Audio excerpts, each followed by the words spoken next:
I don't think the bond I have with my falcon is the bond for everyone. That's why people drive cars and not ride horses. They want to get in it, go. They want to park it in the garage and be done with it until they want it again. This is different. When that bird's in the air, that bird's the boss. Started falconry as a kid, around 16 years of age. And once I learned the license was required, I took the necessary steps, finding a sponsor and a mentor, and getting tested, getting inspected. So after my 2-year requirement as an apprentice to become a general, I got a permit to fly, hunt, to trap. We, as falconers, through the history of the licensing process, have agreed to some extremely egregious terms, all with the threat that if you don't succumb to our will, we'll just take falconry away from you.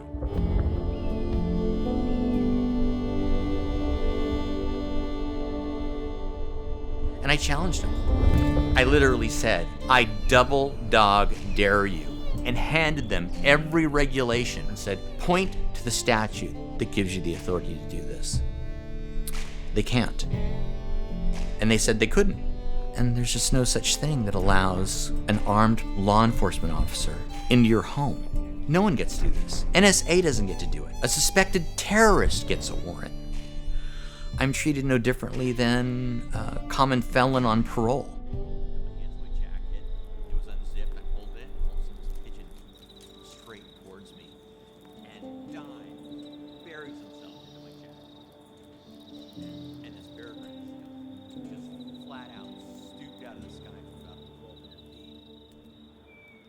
Fred Seaman was recently accosted by 3 game wardens who broke a locked gate to get to his home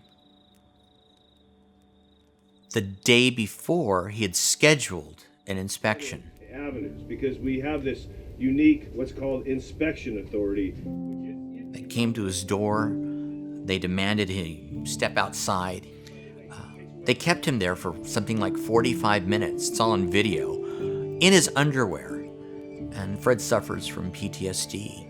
And now he's being confronted by 3 armed men with bulletproof vests on, demanding things of him, demanding entry into his home. And watching those tapes, watching him suffer, it was unbearable.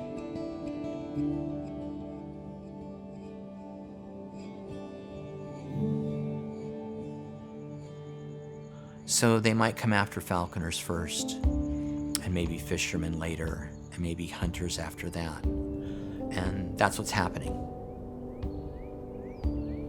The idea of people getting picked on and nobody there to step up has been a driving force in my life.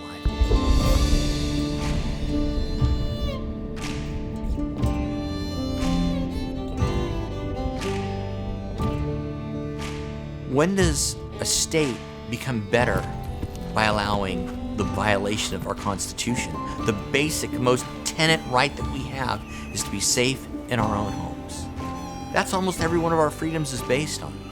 You are free from intrusion by the government in the privacy of your home. And that's being stripped away.